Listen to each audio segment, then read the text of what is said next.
Hi, I'm Tom Stevenson, and welcome to Construction Project Management Tips. Today, I thought it would be fun to look at and compare some of the Navy SEAL practices, tactics, and quotes, and how we could better run our construction businesses, how we could better project manage, how we could be better at our own lives and practices and skill sets and mastery of skills. And so I think we'll look at about 10 or 11 different quotes that the Navy SEALs use all the time. And they're really, really good. I was just looking at a LinkedIn posting and there was some there, and then I did a bunch of background research. And so I think it's going to be an interesting session. And if you're new to the channel, I'm Tom Stevenson. I'm a professor of construction project management, and I've been working in construction my whole life, and it's really my passion. And so I hope you'll subscribe, and I hope you'll follow and put likes. And, if you have questions and comments, it always makes it interesting for our community as we've been building this community over the last 4 or 5 years. All right, so let's jump in. So when we think about Navy SEALs, we think about how they have these warrior mindsets, and it's all just going in and storming things and getting things done. But there is a lot, and I mean a lot, to the training, the preparation, the planning that SEALs do. Just to become a SEAL, it's kind of become kind of legendary, all the resilience that you have to go through. And there's a lot of sources for this kind of information. Jocko Willenick, Mark Devine, they have podcasts, they've written numerous books on the topic, and there's many others that have also written books, and I've read most of the books, including some of Admiral McRaven's that are behind my shoulder over here. And so I've kind of, over the years, been inserting a number of their practices and tactics because I can see the business applications that it has. And it's not just me seeing it, it's a lot of people that have seen it and applied it, and they get feedback, and the feedback's pretty good. And so I just wanted to plant these seeds today and see how it goes from that perspective. So one that I've used for probably about 13, 14 years is slow is smooth, smooth is fast. Like, we're always in this rush to get things done, and we end up doing it twice. Like in construction, we're really, really good at not following this. And so we tend to think, well, if we spend a lot of time prepping and planning, what's the point? Because everything's going to change.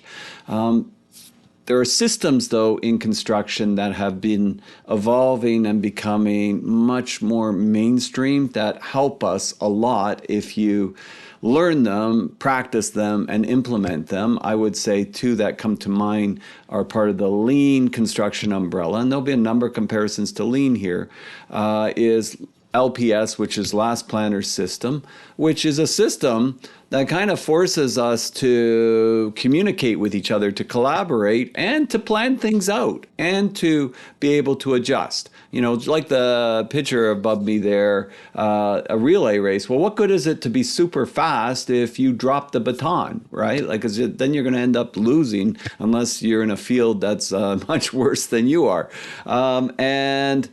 TAC planning. And TAC planning fits under the lean umbrella as well, as I said, and that's really about grouping activities and setting up a certain pace and making sure that you're going at a certain velocity, a certain speed, and keeping to that speed and having a nice even flow to it. So slow is smooth, smooth is fast. Just think of it in your own lives when you're rushing something and then something happens. Like, I think of it when I rush to do the dishes and I'm really going fast at it. Inevitably, I'll drop something, and then it's like a big mess, and it's going to take me twice as long, and I got to clean it up. So ponder that one the next time you're rushing through something, and think about, well, is there a way that I can set myself up that I can make this go much easier, much less stressful, much more smoothly, and not waste so much time? And so that's slow is smooth, smooth is fast. Get comfortable being uncomfortable. Okay, so this one I don't think is a surprise, Navy SEALs, right? Get comfortable being uncomfortable. Just the idea of BUDS training, which is their basic underwater training that they do. That's sort of the initiation to get into the SEALs, is like, crazy difficult. And one of the reasons behind that, so they say, is that it helps them to get comfortable being uncomfortable, right? It means that, you've been able to figure out methods and tools and mental models to get yourself through that training. It's not necessarily the most fit person. They're all very fit, but it's the ones that have the mental resilience to be able to get through it. And to do that, you have to get comfortable being uncomfortable. And so for us in construction, we have a lot of things that will make us uncomfortable. We have, surprises in the weather. We have safety issues that we have to be very cognizant of. And, if we're not, that can be very problematic. And then things do come up in very short order in construction projects, like they do for the SEALs, maybe not as, life-threatening all the time, but sometimes in construction for sure. So it definitely helps to get comfortable being uncomfortable.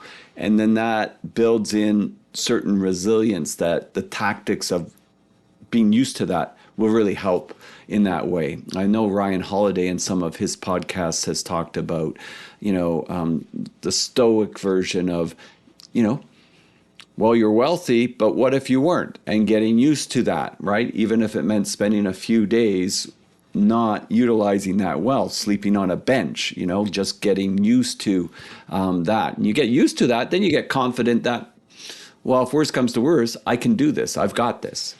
So that's get comfortable being uncomfortable. Embrace the suck. Right? And so again, this is very related to the other one.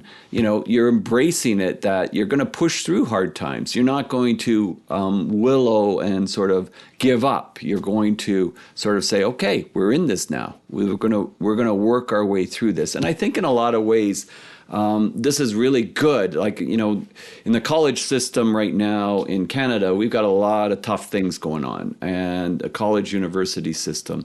We grew heavily dependent on international students, and there's huge budget shortfalls. And so, we've been in meetings and different things of that nature, discussing these things.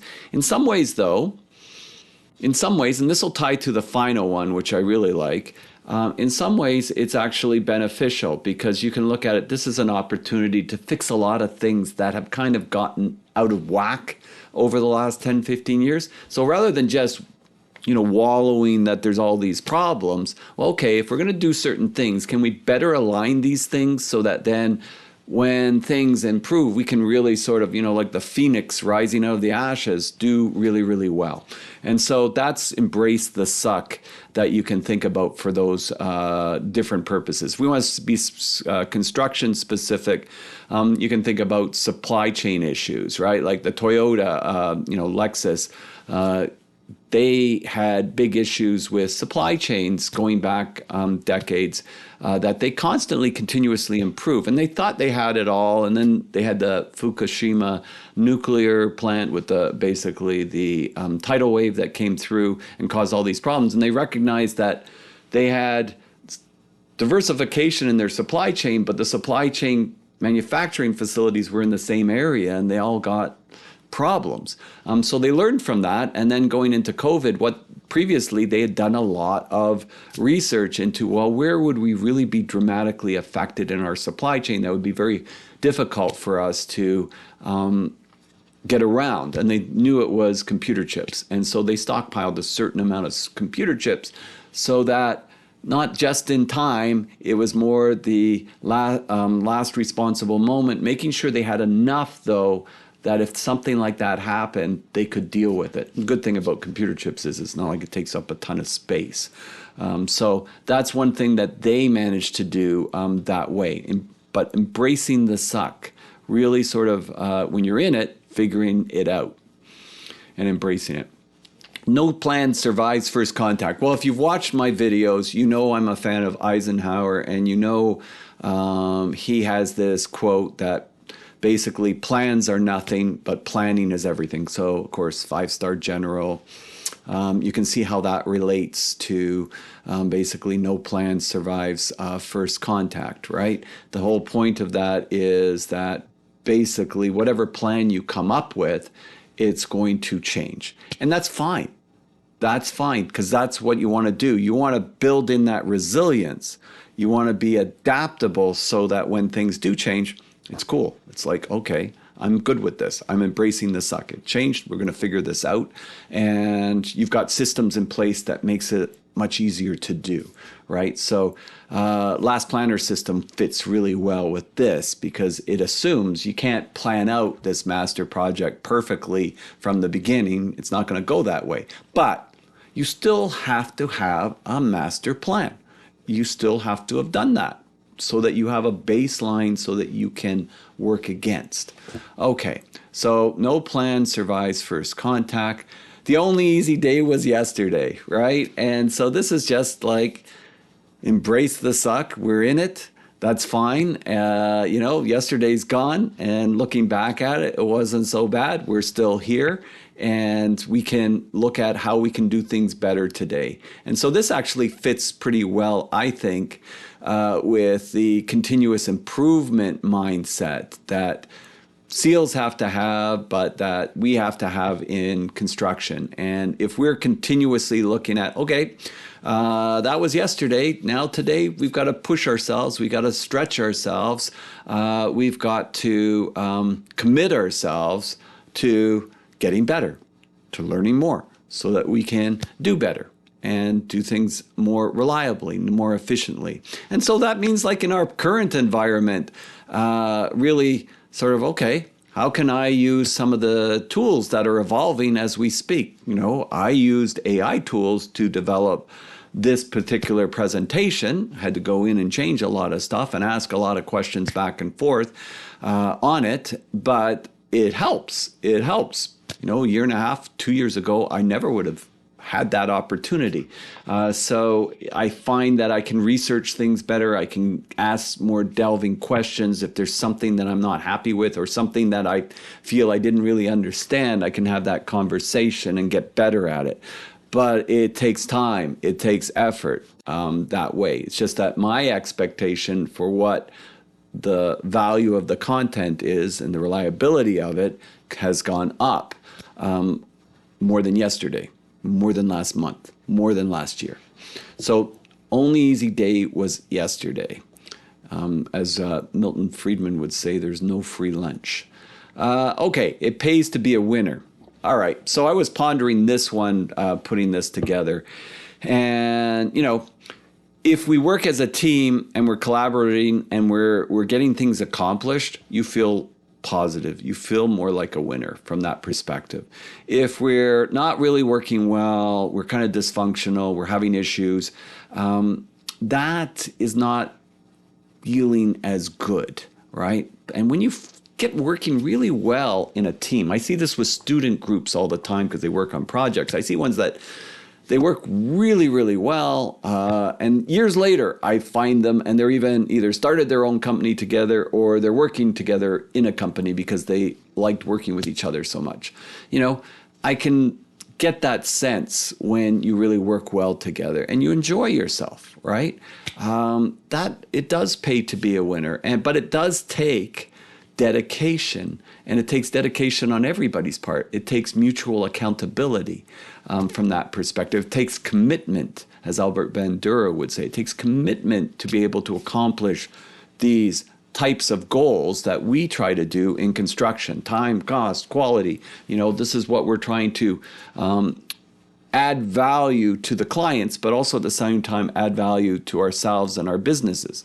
So, companies with a strong reputation for being able to deliver, you're going to get more projects. You're going to get more wins that way. And then it kind of just becomes this engine of growth that takes over. I was thinking about this because I was thinking back in the 70s, there was a Montreal Canadiens team that won a series of Stanley Cups in a row. And this team was just really sort of worked together. And at the time, Lafleur would have been the leader of the team, Guy Lafleur. And I can remember them playing the Boston Bruins, and I think it was either game 6 or game 7, but I think it was game 7 in the it was game 7 in the semifinals. And like this team had only lost, the Montreal Canadiens only lost, I think, eight games during the whole season. And they were behind in this last game, and it was getting towards the end. I think there was like 2.5, 3 minutes left, and there was like a timeout. And I remember the Montreal Canadiens so clearly. They were like, I got this. We got this. They were like calm, and they had like this face of steely determination. And then I saw the faces on the Boston Bruins, and they looked scared, right? And I think they were ahead by 2 or 3 goals. And it was just like when the puck dropped after the break, it was like, there's goal number 1. A few seconds later, there's goal number 2. And then goal number 3, it's over, right? Like they won, right? And then they went on to, I think, the next series, it was like 4 games straight or something. But that is winning. Like that is like, they've been there. They know what they need to do, but they're dedicated. They had the discipline to not lose their cool. And were able to focus and work collaboratively as a team. It was no one player that did that. And I see this, I'm from Toronto, and our hockey team, it's funny because just around the corner lives one of the ex-hockey players, Frank Mahovlich, and he won quite a few Stanley Cups with both Toronto and Montreal. And but Toronto hasn't won in eons, right? And so I see a lot of times we make the playoffs, but we don't have that confidence. We don't have that drive.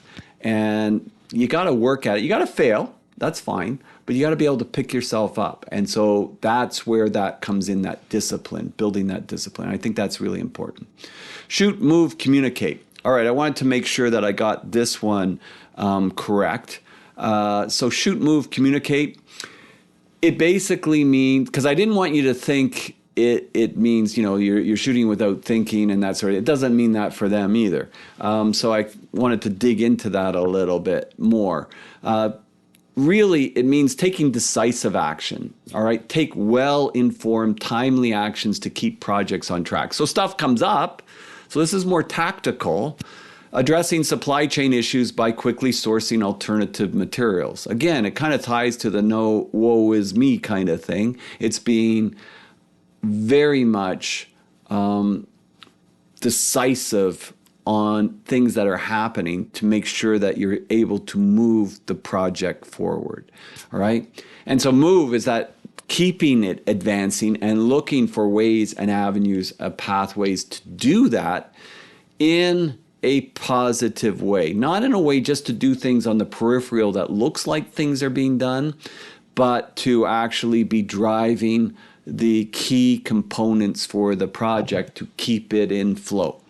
So that's the moving side. And communicate, ensure that we have good communications between the parties. So this is why we have in Last Planner system, we have this master schedule. We do this phase pull plan in collaboration. We pull from that or take from that the first 6 weeks of it, detail it out, and then with this 6-week schedule, we're working together to try to make sure everything is ready. We're trying to make it ready by the week of, so that then on the week of, we actually hit it. We actually are able to do that. You're not going to do that without constant, clear communication, right? Very important. So we also have daily huddles where we get quick feedback loops going. And so then we can do quick iterations. We're not waiting a long time. We're not waiting a long time to do like a master project schedule update. We're getting very quick iterations that are helping us for tomorrow, next week, next month. So that is very, very helpful for us in the shoot, move, communicate aspect. So don't get the wrong impression with what I'm saying here. It's really just being able to take decisive action, continuous progress, and clear coordination, okay, with that communication process. Work the problem. Focus on solving the immediate challenge. But what is the immediate challenge? And this is something where we can actually dig deeper on the immediate challenge. We can try to find out, well, what's the root cause of the problem? So basically, it doesn't keep coming at us again and again and again. What's the root cause here? If we can get at the root cause, the problem stops, right?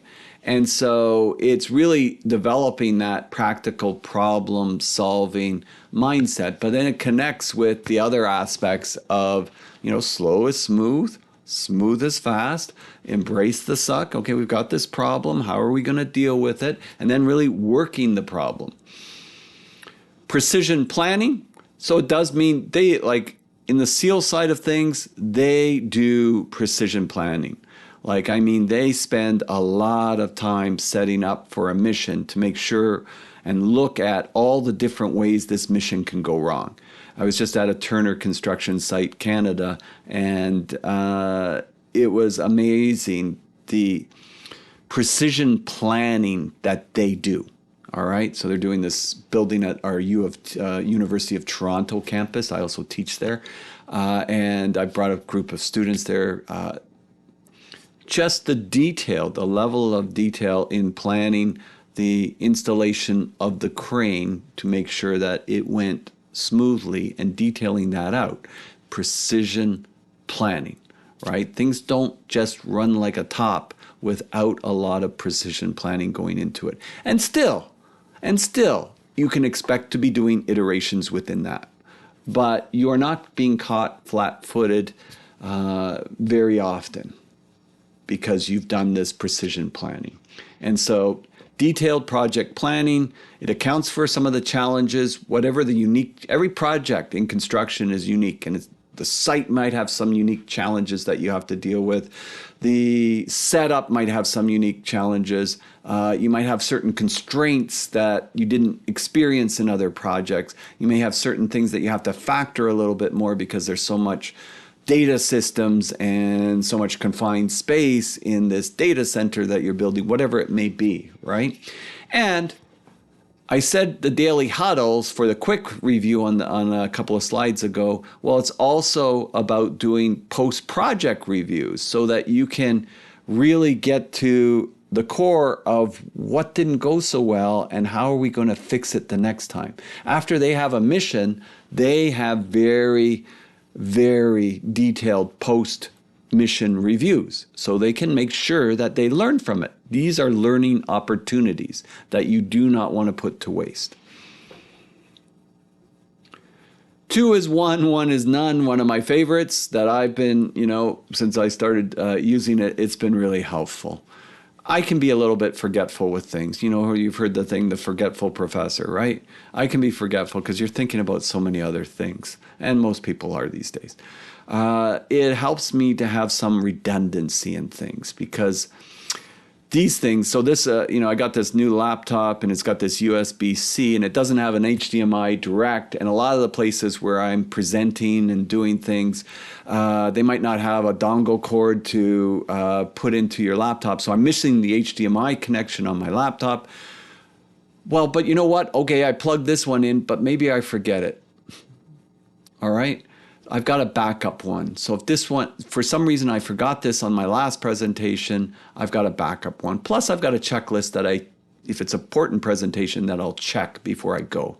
If it's just my daily stuff, I typically don't. But if it's my important presentation, I definitely go through it. So 2 is 1, 1 is none. The same thing goes with glasses. You want to have reading glasses, right? So I've got an extra pair in my bag. Right? I've got an extra pair in the car. And so if I drop them, I break them, I forget them, okay, I've got one in the car. I've got one in the bag. I've got some choices here. It's not so, I'm going to be trying to do work all day without being able to see too well. So 2 is 1, 1 is none. Where that makes sense, you want to do it. It totally relieves your stress level on these things. Your phone, the battery's going to die. Well, I've always got a backup charger, so I can just, okay, fine. Sometimes it's got that mag lock and it doesn't connect. Okay, fine. It's at half charge. By the end of the day, it's going to die, but I've got a battery charger with me. Boom. Those types of things, they just reduce your stress level, and it makes it a lot easier to do things from that perspective. So maintain backups of hard drives, and usually, so the cloud-based backup, but then I also like to have a hard drive backup in case something goes wrong with the cloud, which I've had happen. So these are just important things, and the level of importance it is to you should scale up, making sure this is 2 is 1, 1 is none. And sometimes I have 3 is 2, 2 is 1, 1 is none from that perspective. So I really have found this extremely helpful. Full benefit. This is the new one that I did not realize until I saw this LinkedIn posting today. And I just got this idea for this video, so I thought I'd pull it together.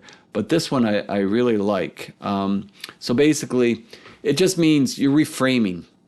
So it's a tool that I use, reframing, which is you're in the middle of something and things aren't going well. And it's really, things have gone south. And so you look at it, you stop yourself and you say, instead of getting all upset, instead of getting worked up and angry, take a breath and say, I'm going to work this and I'm going to learn from this. So you're reframing this as an opportunity to calm yourself, all right? To relax. Normally you would get upset. I'm going to relax with this. I'm not going to let it get to me. And that is really, really helpful, right? So every challenge presents an opportunity for growth. Transform obstacles. So something has burst some pipe and you got to figure it out. Okay, right? Let's figure this out and let's do this as a learning experience, right? So at the end of this, what have I learned from the way that I approached it, the way that I took it?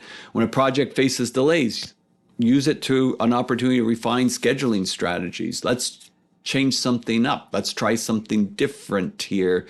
If this has been problematic, that we've been missing things, what could we do a little bit differently? I was at the Turner site and they were mentioning something with change orders, how they wanted to make the change orders a little bit more visible on the wall, which they hadn't done exactly that way. But because of the weight of the change orders on this particular project, they wanted to make it visible. And so they're trying a new technique. So you're using this problem to full benefit. Instead of getting upset about missing these things, how do we fix this? How do we make this a better situation? And so I think of it that way. And I was just recently, we look at this as continuous improvement mindset, can look at it as part of a growth mindset. I was at a resort very recently. This is me arriving, right? So I'm very happy. I'm just arriving at the resort. It's in Punta Cana, a beautiful resort, had a great time. And then flying back, we go to the airport and the flight's delayed. First it's delayed a half an hour. Then it's delayed an hour. Then it's delayed an hour and a half. Then it's delayed 2 hours. Now I was flying out late and I was thinking, okay, I was gonna get home around midnight. Now it's like 2 in the morning, and then it's like 3 in the morning, and then it's like 4. But I used this as it was starting to just say, well, it's out of my control. I'm just going to enjoy this experience, because there's a thing called recency bias, that you remember things that were most recent, right? In a trip, you remember the end of the trip. So if the end of the trip was some sort of stressful event, you don't associate the trip as being as fun and enjoyable. So I actually chilled, even though I knew I was going to, my first concern was I had a whole bunch of classes lined up starting at 9 a.m. I, at a certain point, just said, okay, well, I'm not even going to sleep. I'll just go straight into my classes 9 a.m. I had like 9 hours that day on different times and into the evening. But it was okay. I just said, that's okay.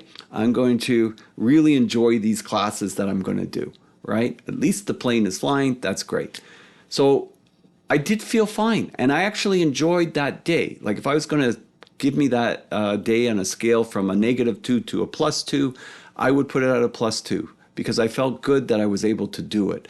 You know, get used to doing uncomfortable things, get used to doing tough things. That was also part of that experience. So you look at these different points, they're not mutually exclusive, they tie together.